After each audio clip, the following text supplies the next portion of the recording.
Welcome to the Rediscovery Journal, the podcast where healing meets honesty. I'm your host, Sophia, and each week we dive deep into stories of self discovery, mental health, and the raw, real moments that shape who we are. Whether you're on a journey of growth, seeking clarity, or simply need a reminder you're not alone, you're in the right place. Let's rediscover what it means to truly know ourselves one conversation at a time. So, to go a little bit into this week's episode, I have a special guest who I actually went to high school with. She brings a super positive energy into each room that she enters, and she even started her own nonprofit in school, which I was always not jealous of, but I just really admired. Her nonprofit is Two Eyes Just Drive. So, welcome, Sarah. Is there anything that you want to dive into in terms of your background information or just share? Thanks for having me, first of all. Yes, I'm like super excited to be on this, and I'm glad we kind of got to reconnect after almost 10 years after high school and coming on Has here. it really been that long? Almost. Oh I my see. I gosh. think I said almost, but 2017, right? So 8 years. Yeah. Yeah, that's a long time. It feels as if it was yesterday, but also like it was a long time ago at the same time. I don't know how that's possible. And I still feel like I'm a teenager, so math is a math thing. But yes, I guess I could just jump into kind of that time in my life when Yeah. my family decided to start this like nonprofit. I remember I was 16. It was end of January of 2015. It had my license for about a week and a half. And I remember I got a text and I was like on a couple of sports teams and I had practice after school. And my mom's like, "Can you come home before practice?" And I was like, "That's kind of odd." I'm driving home and I get home and my dad is at home. There's some other cars in the driveway. Things are not normal. And my mom tells me like, "Hey, your Uncle Mark died in a car accident today." Like 9 a.m. this morning, it happened. From then, like, it just didn't really process like too much. Like I was coming home, I had like 5 tests tomorrow and sports practice. And I'm like, I have all this stuff to do. And then all of a sudden that like no longer mattered. And from that point on too, I feel as if I try not to let the little things matter as much as they seem. And I'm still very guilty of doing that. But from like that perspective in my life, like those tests I had to study for, the practice didn't matter. And I remember like we did the funeral and like all that like really, really hard stuff, and seeing my mom change so much, and being 16, right, and getting my license and seeing everybody at school getting their license. And a big thing was you would like Snapchat and Drive or like Instagram, and it's still a big thing, but we got to like work a lot through the county, and it happened in Kentucky. And so come around May of 2015, we see like this news article, and it's like this accident was caused by a distracted driver. And for 5 months, since January to May, we had no idea like why Mark had died. What happened. So we knew, like, to put in perspective, my uncle was driving his like white Silverado pickup down in Kentucky, and we knew that a semi-truck driver lost control, don't know how, hit a broken down car and shot across the median at 70 miles per hour, and then hit my Uncle Mark, and it killed him instantly. And both sides of the highway were shut down for like hours. But like we didn't know like if it was a truck malfunction, if he was drinking. And honestly, texting and driving wasn't even on our radar at all. And you know, it's the last day of school and I'm seeing this text, and it's like, wow, it took like, there's no easy way to decipher if someone's texting or driving. And in this circumstance, this semi driver got out of the car, deleted the text, and then like was just vibing. Like he didn't even help my uncle or anything. Are you serious? Yeah. And so you start getting a lot of these coming into play, and at 16 years old, you're learning this information. My mom, like I said, was the like sole beneficiary. Like she and my auntie were taking care of everything, so she'd be making constant trips to Lexington or banking or just taking care of like all the legal side. So That's a lot. And I saw her change so much, and I changed so much, and we were maturing.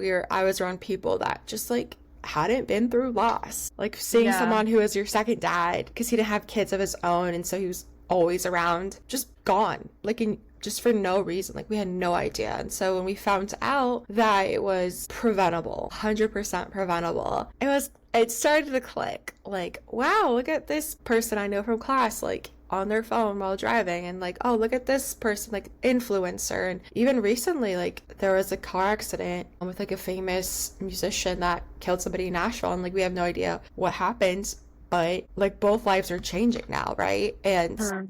my mom and I were just kind of like, we should do something. Like, we're not gonna sit here on the couch mourning. Our whole lives change. Like, let's be active. Like, let's tell our story. And so, about a year to the day he passed, we launched our nonprofit called Two Eyes Just Drive. And honestly, just, like, our main concern was, and our main objective was just getting out the like Message. Mark's story, yeah, his message. Because at this point, like, you have to think the only things we were seeing on TV or like messaging for distracted driving were those like AT&T it can wait, and it's very sparingly. And Uh-huh. distracted driving has been around forever, and it's not just in cars, it's on anything that moves. Specifically, like I worked in manufacturing. Like if you're on machines moving stuff, you can't be on your phone. And there's so Mhm. many accidents, even in factories, that happen because of distracted driving. So we launched that, and I mean, we had the perfect demographic, right? I was at that point a junior in high school. I had siblings to follow, so we kind of had a good relationship with some leadership in the high school and the local law enforcement. And I mean, since then, we just have continually fight for Mark in ways. I think the biggest part too is I've learned through this whole advocacy journey is that I have to protect myself emotionally too, because it's very traumatizing. Yeah, it's really dark stuff to deal with. Yeah. And I'm sure you've seen a lot of the police reports and kind of that back end of things, Mhm. and it's hard to see, it's hard to watch, it's hard to be there. And honestly, like knowing that I'm driving a machine every day that could kill me, could kill somebody else, Mhm. and I can trust myself, but I can't trust these random strangers on the road. So we just feel as if we want to go and push and be the most, like, just do any advocacy we can. Tell Mark's story. People message us all the time on our platform, like, hey, I think of you, I think of Mark, like, this happened, this happened. And unfortunately, there's a lot of people joining the club of distracted driving. But it's just been not a fun thing to do, but like a very, like, almost closure healing for my family and I. I also feel like not a lot of people know too much about nonprofits. Like, what was that process getting it started up? Because I feel like, I guess I don't fully know, but I assume your family probably didn't have a background in nonprofits. So you probably had to do a lot of research to even know how to start. Yes, I will say we launched just as like a Facebook page, and then I got nominated to go to one of the like local chamber dinners or events, like as a student spotlight. And there, and I'm a big believer, like everything happens for a reason. You're on a path that's meant for you. And at that dinner, I told my story a little bit of how we like launched, and at this point I did like a big advocacy week at high school and kind of gave my Yeah, testimony, and we I did like remember that. we had like a bunch of vendors come in, and I kind of did like a little 30-second pitch of like what all that was, and not looking for anything. And then this young entrepreneurial in the Westchester community came up to me and was like, "Are you guys a certified 501c3?" I said, "We are not. We're just kind of like an organization." And he's like, "I want to give you the funding to do that."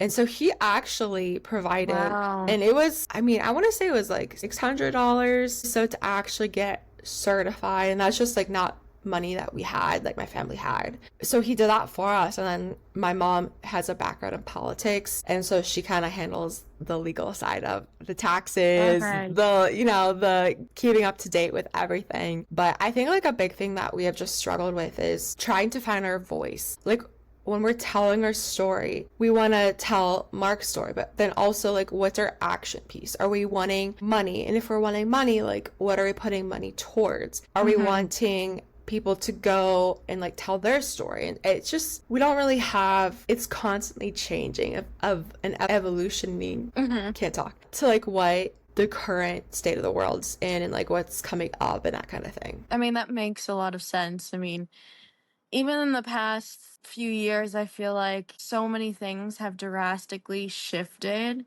And Yeah. can't imagine, like, I know it was hard when we were in high school, or at least I can't speak for everybody. I know it was hard for me when we were in high school, but I can't imagine being in high school currently, because the climate and the effects on mental health, I feel like, have skyrocketed. And I think I mentioned to you, like, I went to like a Yeah. suicide prevention training last night, and they talked about numbers with different people in different ages, and some of the statistics went down to 6-year-olds. And I don't know, like, that's just so sad, because you don't think of 6-year-olds struggling that deeply to Mm-mm. be that affected. And so I can only imagine how much more heightened that is, because I know mental health was all over the place at our school. Like, Yeah. so being in high school now, I can't imagine the heightened levels. And one thing that they talked about yesterday that I thought was interesting is sometimes um adults, like, if they see a teenager struggling and that person's like, oh, this is, the end of my world, they'll be like, stop being so dramatic, just grow up. And that's not the response that's going to help them where they need to be. Yeah. Because it's a lot easier to be, I don't know if they said cynical, but it's a lot easier to be like, okay, that's no big deal because you have that perspective in life. But when you're younger, everything's a big deal. And most people feel things very deeply. So even without saying the words of, an action someone's going to commit, you have to pay attention to what you're seeing and what you're hearing, and, like, situationally what's going on, in order to identify those factors. Because if you just pay attention to one specific aspect, you might miss something that could end up saving someone's life. Mm-hmm. I 100% agree with that. And like, I think we all have our own mental health journey, and I think everybody should see therapists, and I will attest to that. Yeah. No, I actually just started seeing a therapist like in the last year, and like I didn't realize I was still processing stuff that happened to me when I was 16 with the accident.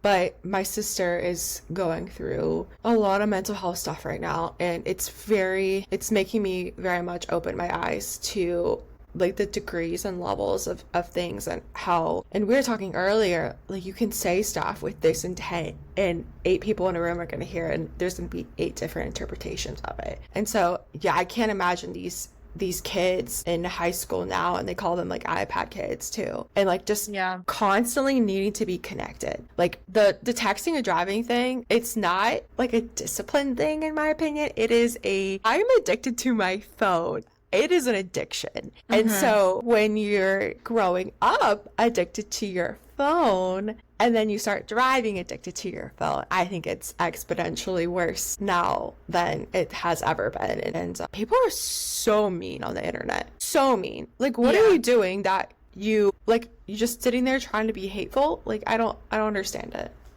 I mean, even when we were in high school and grade school, I mean, I was like heavily bullied or whatever, which, fine. It, like, at this point, it kind of feels like, what's the word I'm looking for? Like, I'm like destigmatized to it, or like it doesn't affect me. But I Mm-hmm. remember when, like, Facebook first came up, someone we went to school with actually posted on Facebook that I was so ugly I should put a bag over my face. And I actually replied, and I was like, this might affect your future employment if an employer sees that you're posting stuff. Like, it hurt my feelings, but I was worried about them and their future. And right after I posted that, they deleted it. And my mom was like, why would you do that? Why are you thinking of them when they're saying something hurtful to you? And of course I was upset, because I had all these insecurities. I mean, I had friends at the time who were like, we like having you around because you're the fat one and you're the ugly one. So we all look skinny and pretty when we're around you.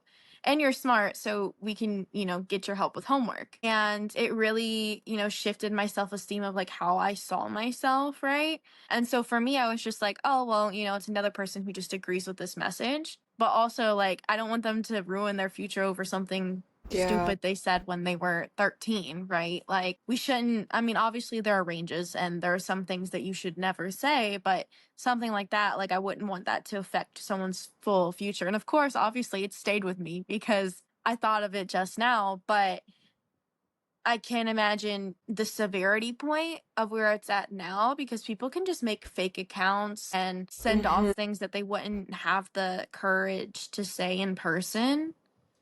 And I feel like it's so much more intensified because we have people of all ages who have that addiction, like you talked about. And it's sad too because, like, I don't know, I'd rather be addicted to having conversations with people, like actual conversations, versus I feel like a lot of people are kind of stuck in the realm of, oh, well, I don't want to talk to you in person. Like, let's just text. And Hmm. for me, that feels a little bit weird because you can't pick up on tone. So sometimes I'm like, are you mad at me or are we good? Like, I can't tell. Versus if we're talking at least face to face, I Hmm. can tell by your facial expressions or your demeanor, okay, something I said made this shift. But I don't know. I just think it's very wild to think about how different the environment is based on when you were born. 100%. And thanks for sharing that.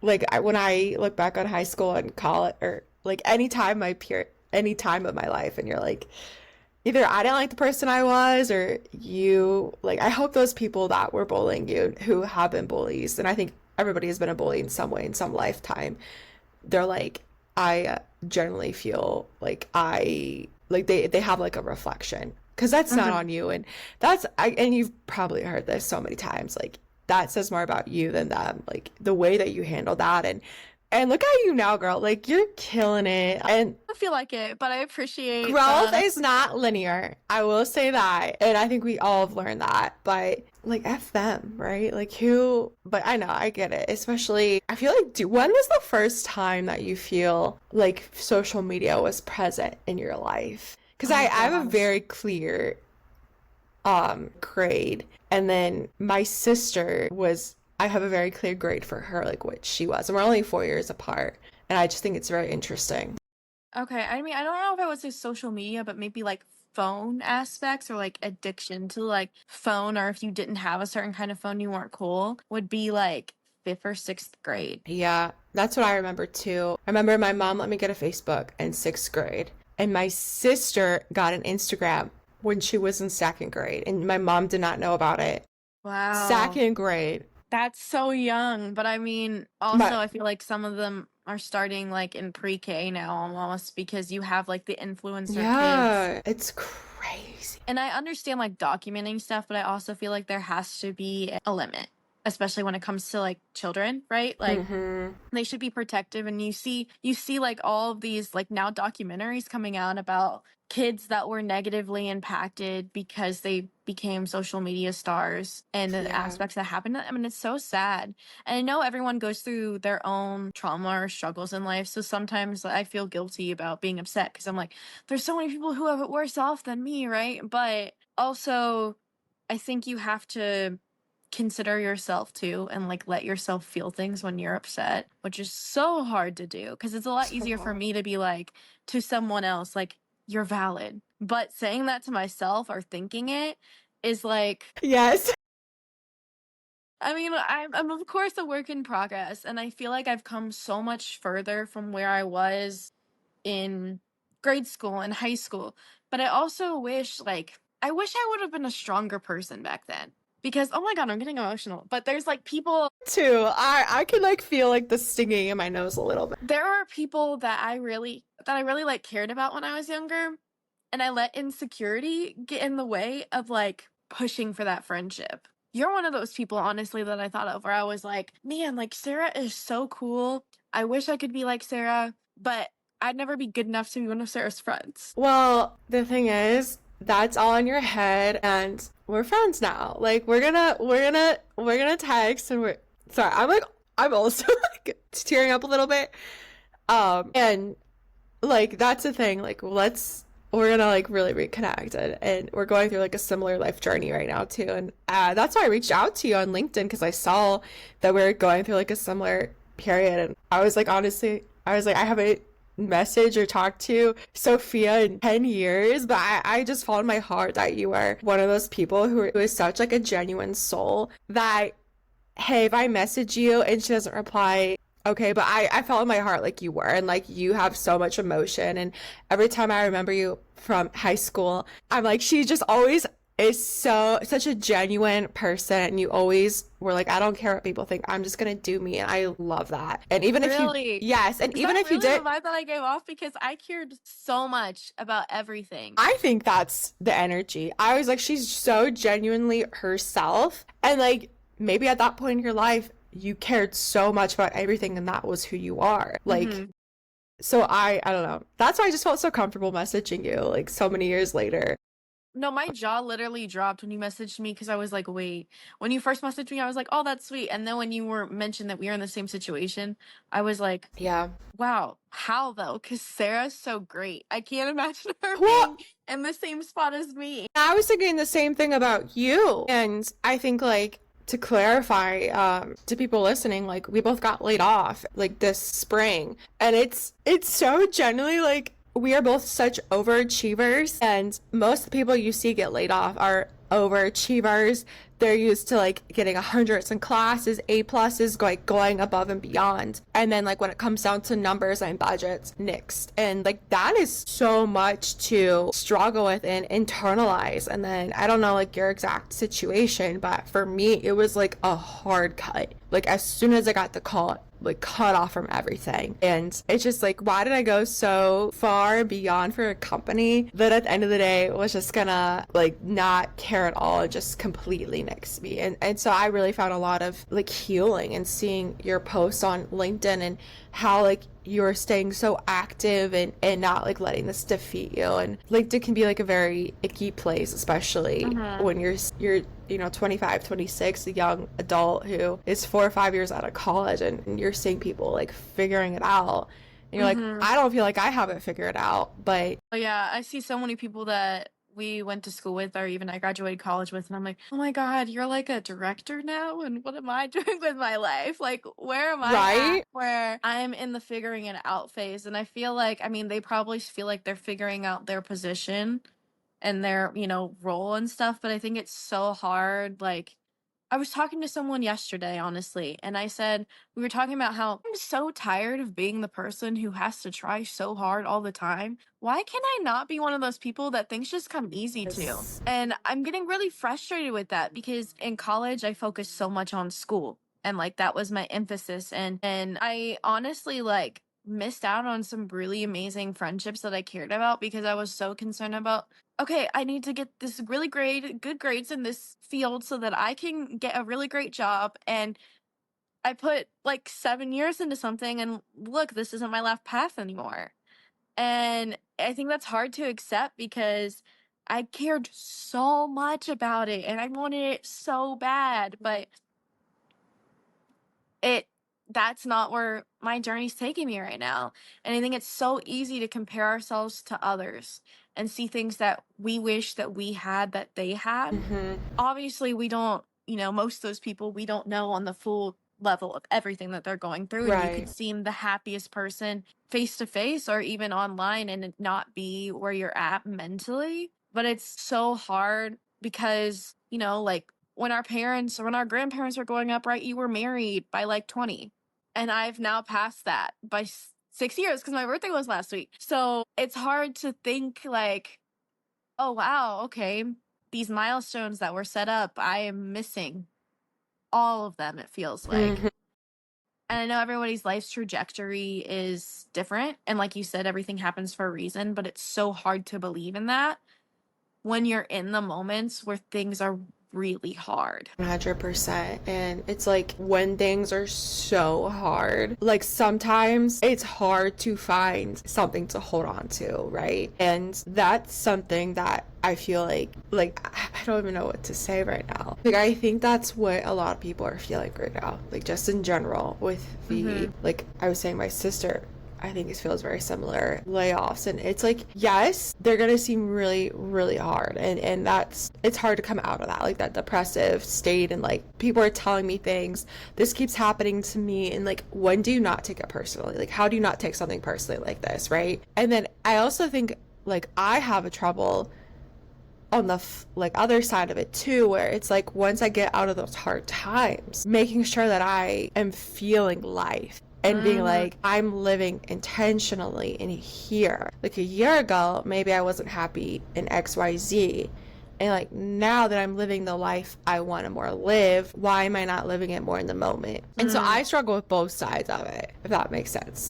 Yeah, no. I think it's also really hard, like in moments like this, for to not let the insecurities creep in. I full blown, so I was at dinner with someone last Friday. It was a really great dinner, and I kind of got emotional because, you know me, I'm an only child. So I feel a lot of like I'm my parents' legacy. I need to be great or they made me for no reason. And it's nothing that they've ever said. It's all in my own head.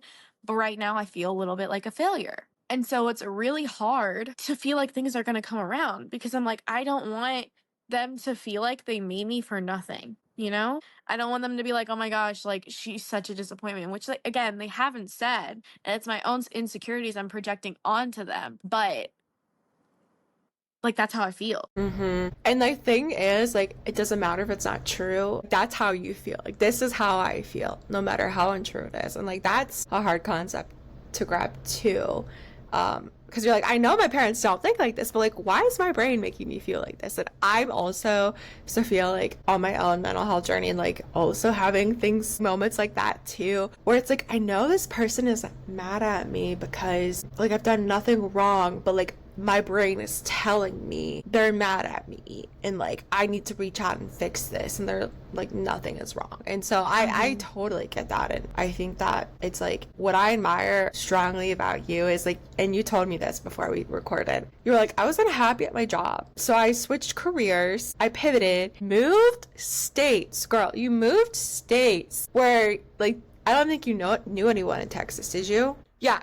My mom knows a few people, No, but like, how many people would actually be willing to be like, I'm unhappy in my job, I'm going to do something about that? Because I can tell you for a fact, I was unhappy in my job. I worked there for almost 4 years and I was unhappy for 3 of them. And I didn't do a lick about it. I was like, I am making good money. I felt very comfortable, you know, even though I wasn't happy, I didn't have purpose. And I admire so much that you were like, I know I'm not happy. I know I feel deeply about things. So let's like do something about this. Like, let's just uplift life and move. And I don't think you're giving yourself enough credit for how incredible that is. Not knowing a single person, like not even like a family there or anything. That's amazing. And I want you to like sit with that for a second, because I don't think you maybe have, and just recognize that like you did that, not somebody else. You did that. I think it's just, I don't know. It's hard to think about too because there was a lot of things that happened to me in the workforce that I never thought I'd have to go through. I think I'm still processing things because I don't know, there's no way to really fully prepare for like that aspect of life. And I typically think of people as good. Like good intentions, like even if they hurt me, they probably didn't mean that. They have something further going on in their life, that kind of thing. And my mom was telling me, like, you need to be a lot more careful of your heart. Like, most people, when you tell them things in the work environment, they will remember that to use it against you later. You might not do that because that's not how I think. I'm like, this person needs help. Let me be there for them. And that's it. But that's not how everyone else thinks. And I think to kind of get in the mindset of what is like a dog eat dog world or whatever. No, dog eat dog. I always say dog eat dog and it's wrong. But dog eat dog world, like that's not the world that I live in though. The world that I live in, like people do things because it's the right thing to do, or you care about somebody, not because you want to use it against them later. That just seems so dark to me. I this is so silly, okay? So my boyfriend is obsessed with the Reds, and we have been to probably 10 games so far. And you know, when a foul ball is hit and everybody goes for the foul ball, I have seen so many people show their true colors when those foul balls are shoving, kicking, grabbing. And it's like, in my world, how I grew up, what I believe in is like, if I get a foul ball, I'm gonna give it to the little kid next to me. Like, I don't really care. Yeah, it's like a ball. it's a ball. And I get it's a little different if it's like a home run ball or whatever, but to see like grown adults towering over kids and getting these balls, I'm like, And so I think that kind of goes into Mhm. what you were saying. Like, you want to have the best intention for everybody and you want to do the right thing. And like, that's forefront is like how people feel, how people are, like making sure other people are living their best life. And like, I'm like seeing this too. And it's kind of all putting me in perspective. Like, everybody's out for themselves. Like, whether Yeah. we want to believe the best, by the end of the day, the majority of the world, I think, is out for themselves. And I've also been burned, like you were saying, about oversharing. Like, would you say oversharing in the workplace? And that's hard to do. Like, it's hard not to do. I'm sorry. And I have been burned by getting it to the wrong people or Yeah, I using think it's against so me. hard because my mindset's like, oh, this person's nice to me. They want to be my friend. That's not how other people think. It's just a whole different world and environment that I think I'm still adjusting to because I think we talked about this earlier. Like, I'm very much like I'm who I am like all the time. I don't shift who I am based on who I'm talking to. And so it's different because I know other people are like that. They might be one way with you and another way with me. And if that's the type of person, it can be really hard to know intention. Or I might think I know them and I don't know them at all. But one thing I also want to talk about, so I saw that you were like involved in the creation of the Northern Kentucky Adult Women's Fast Pitch League. Yes, Can you yes, tell me about this? yes. Um, I've always been like, and I think through our conversations, like a self-starter, like entrepreneurial kind of mindset, and that's what I went to college in.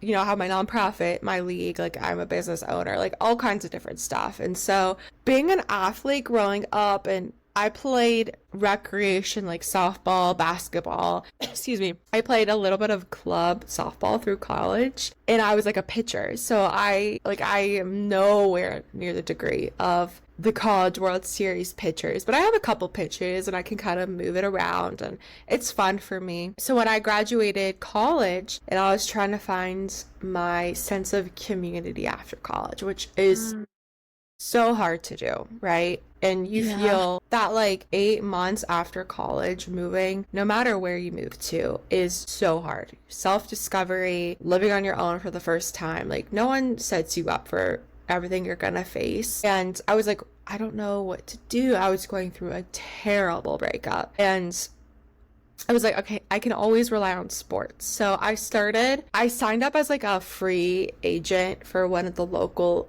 co-ed softball teams here. And I got involved through like the recreation department and it's like a law ball. So like every ball comes in, it's a strike. You hit it. There's no stealing. There's no like walking or taking strikes or pitch placement. And I was just kind of missing like the fast pitch aspect, the women camaraderie, Competitiveness. competitiveness. And like, don't get me wrong, slow pitch is extremely competitive and I would say a little too competitive. But I was just missing that like girlhood.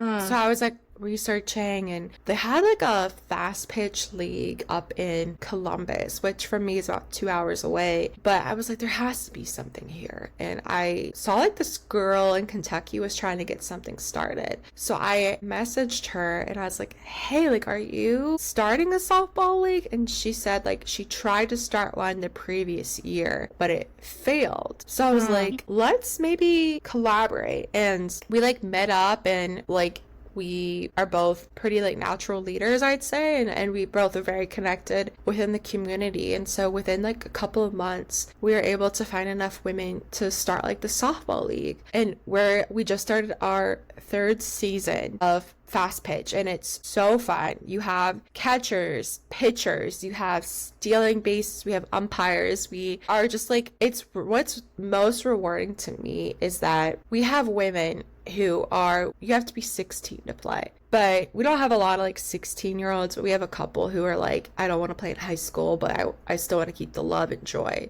You have people from 16 up until I'd say like 55 coming to play with us. All Mm. of them have been athletes. Some are moms, some are doctors, some are um, like married, unmarried. Like you have so many different people with so many different backgrounds who just like love to play softball and they make it a priority to come out on Fridays and play with us. And like just to see the spark of like that little girl athlete coming back to life is insane. And it's really fun when they bring their children in and they're like, look at mommy, like bad. And even my boyfriend's like, oh my God, like this is crazy. So it's just a good time. And we try to keep it light and fun. And so, yeah, we've started our third year.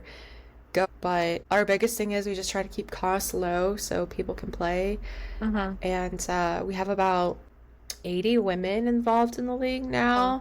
So we that's still, exciting. yeah, it's really exciting. So thanks for bringing that up. Not a lot of people ask me about that, and I genuinely really love it. Yeah, yeah, I like dove into it and I was like, oh my goodness, what Yeah. isn't Sarah involved in? Like, I feel like you're a part of so many different cool things. And right now I'm like, what am I involved in here in Texas? Like, I joined the Project Management Institute, but I haven't had the opportunity to get super involved in that Mm-hmm. yet. So I'm still kind of figuring out my place. And also, I'm just at a point where I'm like, I don't really feel like I know myself.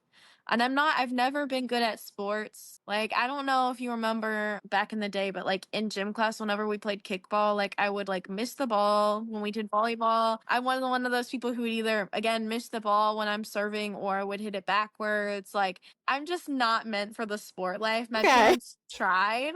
Like, I think they got me a soccer ball, and again, I can't move and kick the ball. I can't dribble and walk at the same time or run. Like, it's just not meant for me. So I really admire people who are actually good at it, because I was like, man, if I could be naturally gifted like that, that would be great. But Yeah. I think I'm one of those people where no matter how hard I try, we're It's just not going anywhere.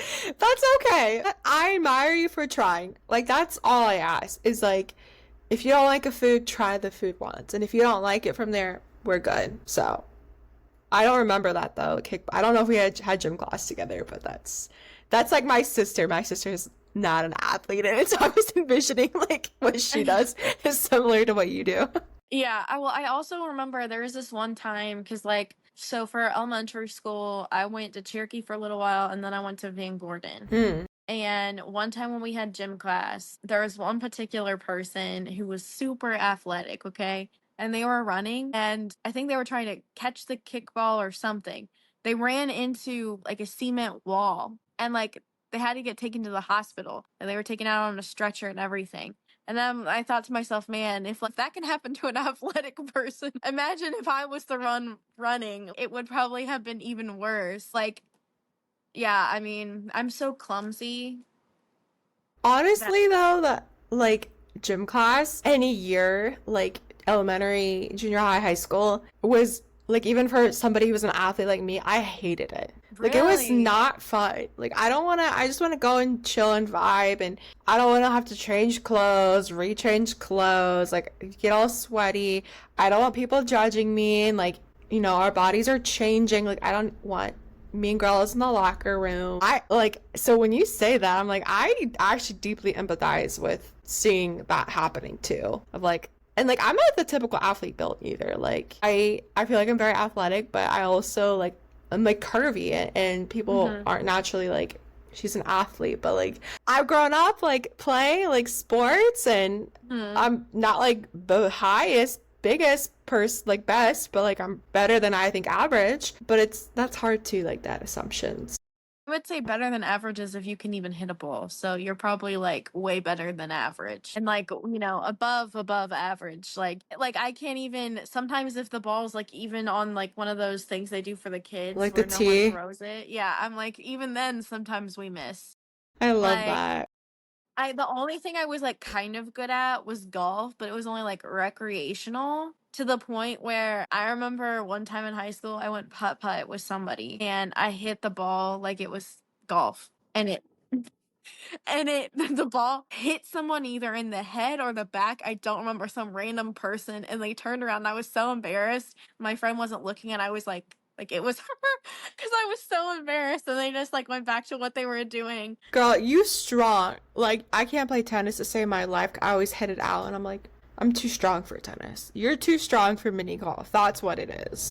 I have to really like hold back on it and I'm like I Yes. can't figure out the strength level because it's either barely moving or it's a blasting off. So Yeah. there's got to be in between. Oh, one question that I've been trying to ask every person that I have on of like what era do you think you're in? So like I'm in my pivoting era. What era do you think you're currently in. First of all, are you a Swiftie? Is that I what, like a Taylor Swiftie. yeah, is that what the era came from? No, well, Okay. I was just because I've heard. Well, I mean, okay, I like Taylor Swift, but like the era thing came from. I've been hearing a lot of people say like, "Oh, I'm in my smart girl era. I'm in my edgy era." Like I've just been hearing that a lot of people like dignifying specific parts of their life in terms of different eras. And you can even be in multiple eras at the same I love that. time too. But it's funny you say that because I had someone else on who was like, "Well, I'm in my Reputation era." I think that's the album that she picked and I'm like, "Okay, we can go with that too." That's so funny. Yeah, I'm a big Swiftie, but I'd say like the last 2, 3 months have been just very eye-opening, right? Getting laid off, also taking a career pivot and path because I was in consulting. I was traveling so much. Like I'd be told on a Thursday, you need to fly out to San Diego on Monday. And it's like, but I have this going on Monday night. I have this going on Wednesday night. Like maybe a little notice or like heads up. And I just didn't have the best leadership too. And so I was very unhappy, very unhappy. And it was flowing over into my other relationships, like with my family, my boyfriend, my friendships. And to the point where I'd come home and just be like, I'm so tired. Like I don't even want to look for jobs or like even want to think about what else is gonna make me happy. So I got laid off, went through all the emotions, every emotion you could think of.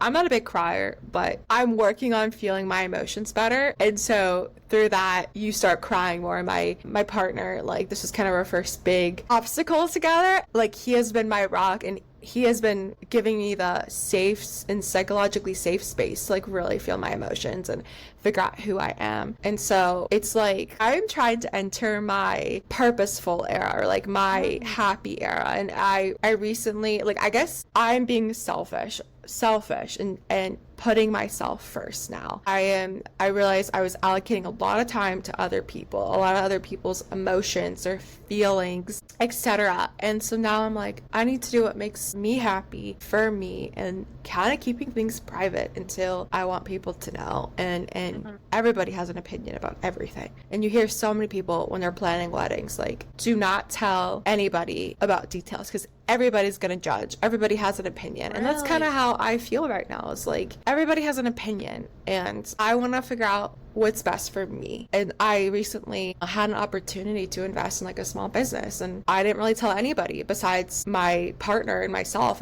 And I was like, I know this person's gonna talk me out of it. This person's gonna have judgment, this person. But there's also so many people who would be supportive, yes. But Mhm. like what do I want? What do I Mhm. want out of this? And then I signed for a new job and like a different career path that I wasn't in and starting at the end of the month. And it's like an event planning job. So you're kind of working Cool. some untraditional hours. And it's like, I didn't tell anybody about it until I signed the line, like, because I know that people are going to have an opinion. And Mm. I'm just kind of in that do me, like, do what makes me happy, stop people pleasing, and like protecting my peace. I would say that's the biggest takeaway, protecting my peace.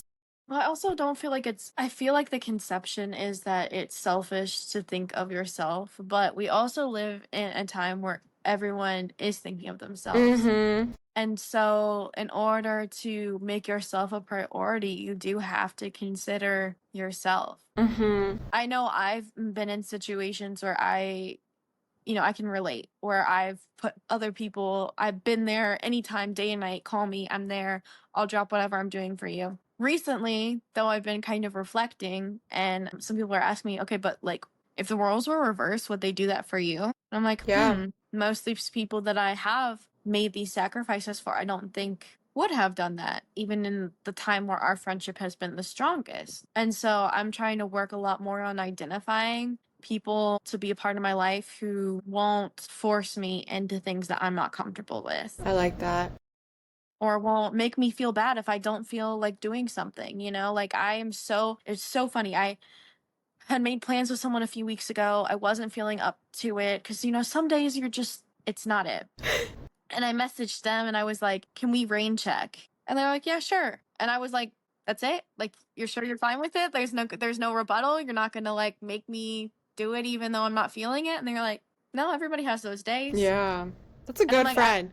Yeah, I'm like, I shouldn't be surprised that I have someone in my life who's willing to allow me to exist, you know, and like not do something if I'm not feeling it. Or even like offer, like, okay, you don't feel up for that. Like, how about I come to you, you know, or like, let's do something in instead. Instead of being like, okay, well, you made this commitment. Like, what is wrong with you? Because people, you know, people cancel on me all the time, and I mean, it sucks. Don't get me wrong. I'm like, dang, I was excited about that. But like, I don't think I've ever messaged someone and be like, how dare you? Like, you're going to do this. But I've had people that they say that, and then I do it and I don't have a good time because I wasn't in the mind space for it. Yes, that's something I've been working on. You alluded to it earlier too. You're like, you are involved in so many cool things. And I am, but it's like, what's the degree of like being too involved that you're not living mindfully and giving 100% when you're there? And I think you nailed it on the head when you're like, I could go, but I'm going to be a shell of a person, or I could rain check and give you 90%. And Mm-hmm. I kind of have that battle all the time, and I want to get your opinion on one thing. So you kind of said it. I don't know if it was before we recorded or not, but you were like said something about building relationships over text. I think maybe when we were chatting about mental health. Have you seen yourself grow in like a way or like move towards that? Because for my own journey, I'm like, I used to be, before I got laid off, I was like, would create relationships over my phone. Like I had the time at work, like, you know, to text people, and like then I got laid off, and then I was on a grind and doing so much with life that I just didn't have the time or capacity to reply over text. And instead, like I try to show up in person more and like give 100% more in person and be more mindful and off my phone. And I feel like some people take that personally now that it's like I've transitioned away from texting but more in person. Have you ever had that kind of switch or transition? Gosh, so since I've like moved states, it's really hard to see some of my friends in physical person. Sure. I have a lot of friends in Ohio now. I have friends in Georgia, and now I have friends here in Texas. And so some of my friends, they have such hectic lives that we can only maybe schedule FaceTime once every few months. And so we try and text throughout or just send like Mm-hmm. messages here or there to, you know, still keep that communication in place. Also, I have some like I'm the person, especially right now, you know, like I don't have as much structured time. So I've always been really quick, I think, at responding to people. Like I hate when I'm left on red, so I try not to leave people on Mm-hmm. red, but I appreciate more a verbal conversation or prefer in person. But right now, like I said, that's really difficult Yeah. because I have a lot of friends who that isn't possible. But I also try and meet people on their level. Like I have some friends who makes them incredibly uncomfortable to have a phone call or a FaceTime. And so even though it's something I would prefer, since it's something they would not, I try and text, even though I don't like it as much. You know, you have to. Are you people pleasing with your friends? Like, cause they could do the opposite though too. Do you see what I But like? yeah, but I think it's so hard because you have to meet people on their level Yeah, sometimes, right? And yeah. if it's like there's one friend that I've made here, and like I see her in person, but when it comes to communication, not in person, she prefers text. And you know, she makes an effort with me. It's double-sided. So I'll meet her on that level of text because she also puts in the effort. She also will text me. I'm not always the person reaching out first. And I think that that's one thing I've been trying to navigate is how to meet people where they are. I like that. And not just meet people where they are and let them fully control the situation and bending to everything that they have, but within limits, right? Like, okay, relationships are very give and take. And so, say you respect one thing that is a comfort zone of me, okay, I want to make sure I give that back to you. Mm-hmm. And I don't want people to feel like I'm trying to change them because I know in the past I've had friendships where I've kind of put my point of view on others, or sometimes I have a hard time understanding why someone would think a specific way because that's not how I would think. And so I'm trying, even though it's extremely difficult, I'm trying to see people as who they are and meet them where they currently reside because I know what it feels like when you're made small or people try and change you, I don't want people in my life to feel like I'm doing that same thing to them. I know it's like a super long question No, and I didn't really, love that I mean, answer. response. It didn't fully answer it, but I really just feel like it depends on the person and the relationship you have with them for That me. I love that you're like, I'm seeing effort both ways, so I'm gonna meet them where they're at. Yeah, like there's some people where, you don't talk for a while and then one of you reaches out and then it's great and you're conversing. There's other people where every time you're the person and it's like Mm-hmm. pulling teeth to get a conversation. Mm-hmm. And so even though I do care, I'm having to force myself to pull back a little bit because I think if someone cares about you on the same level or at least a decent level, you shouldn't always be having to be the one to start that conversation or to be the one making the plans or having to really, really fight to continue on a conversation. Like, I shouldn't have to beg you to not be on your phone when I'm spending time with you. 100%. Like, of course, if there's an emergency, I get it. But I hate when you're getting in depth and you're bearing your soul and someone else is just like, and they're texting and like in a different world because, in a way, it's like invalidating those feelings. Yeah, and you're like, why am I even here? Like, Yeah, why why? are you spending time with me? Because you obviously don't care. Mm-hmm. One other question I wanted to ask is, I guess it's like a two-parter. So first part is like, how do you work through low points in your life? And then the second point, which kind of goes hand in hand, is like, how do you currently try and prioritize your health? Yes. I think that so first of all, the health wise, a lot of I was saying like therapy, I am really prioritizing my mental health right now and being in that, I'm not trying to people please state of mind and choosing myself, protecting my peace. Therapy has been life changing. And so mental health, I'm there. Spiritual, I believe in God. I talk to God, I pray. And then physical, I have just like this summer is my season. So almost every day I'm playing sports, or if I'm not playing like softball, like recreation softball, volleyball, basketball, like we're playing pickleball or golfing, or I've been into swimming lately or just like walking. Just, I think movement is medicine, especially as we start to get older. Like you have to have mobility. And I've seen it so much where people just don't move and they lose it, right? But Mm. I think that's so important is making sure like every aspect like health wise is there. And then this is like fun too, but like starting my new job soon, I'm just trying to get more into like meal prep because and Yeah. seeing food as fuel. That's all it is. It's just fuel. You can have anything you want just in like moderation. I think that's something that I'm learning is like my relationship with food and kind of rediscovering that. And so that's kind of my health journey right now. But honestly, like when I'm in points of low, what I like to do is journal. And I'm a huge journaler. And I've noticed that I only journal when I'm sad. Really? I don't journal when I'm happy. And it's like, well, I'm happy. Like, I don't need to process these thoughts. Girl, you need to process them. So I've journaled in college. I went through like a little depressive episode and I started like the wall of, what do I call it? Like the wall of good or something. And like every day before I went to bed or like in the morning, I'd have like 5 sticky notes and I have to write like 5 things that were good about that day. And it literally could be I had a good interaction with the barista at Starbucks. I took a different way home today and got to experience like the sun, like just little microscopic things. And I think that's really helped. And then like also I know myself where if I'm also in a really down period, I need to get away from social media. Mm. And so sometimes I even delete like Instagram. Honestly, the worst social media has been LinkedIn. Really? I guess seeing everyone else like, oh, look at this promotion. Yeah. But it's turned into like Facebook.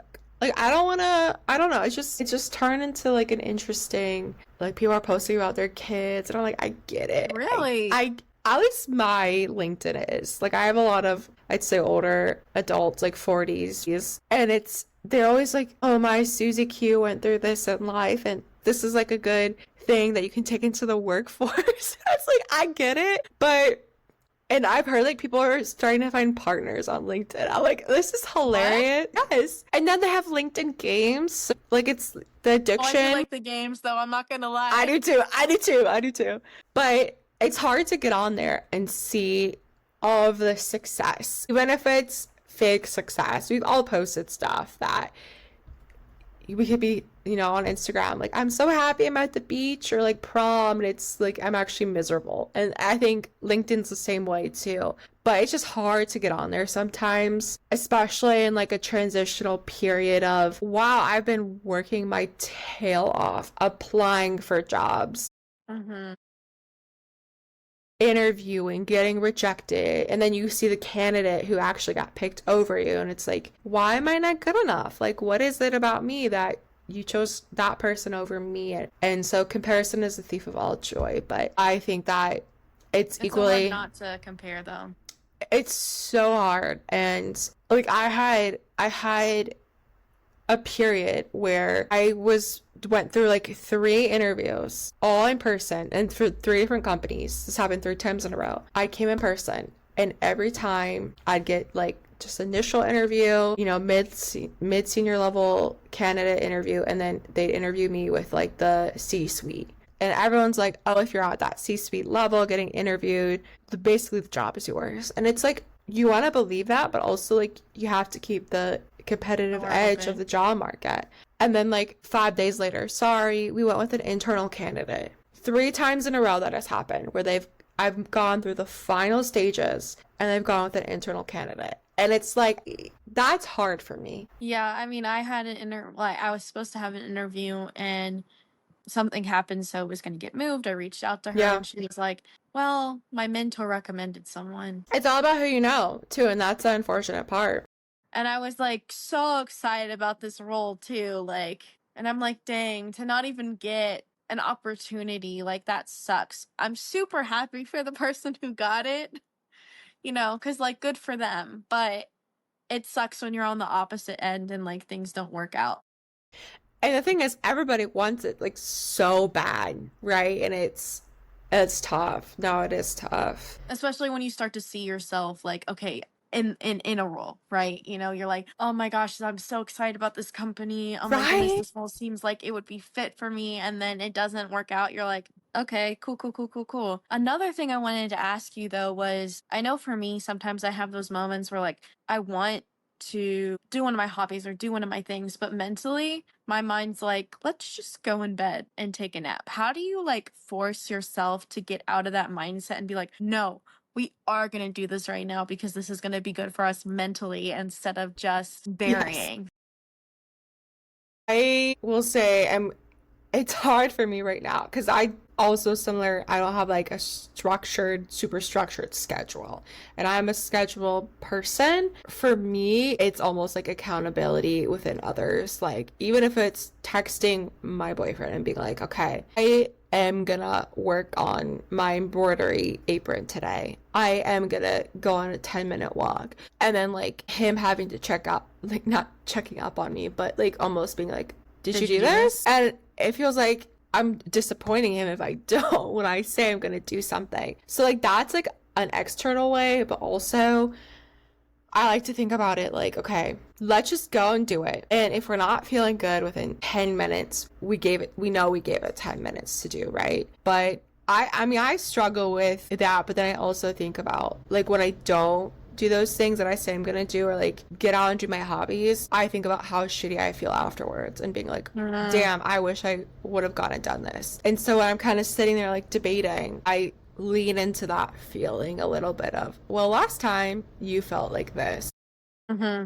Yeah, I think that's, but I'm also very much struggling. And like, even I'm a morning person and I can't get out of bed till 7:30, like 8, like recently. And I would wake up at 5. So, Oh gosh. Yeah, I just like I feel myself getting very much in like the okay, I really want to do this, but my mental capacity right now, I'm like the idea, and it sucks because that's how I felt in Georgia for a little while, was like the idea of doing things that I actually like to do seems crippling, or like not impossible, but it's so hard to get into it and feel like the same feeling. yeah. One final question for you is, do you have any final thoughts or things that you want to share? Um, Well, this has been so fun, like honestly, and I think we're being, a young adult, like in their mid to late 20s, you're going through a lot of life changes, and especially just like I feel like there's almost this pressure of you're 4 years out of college, like you should have a better grasp, like that kind of grace period's over, right? And I feel like a lot of pressure. But I just want to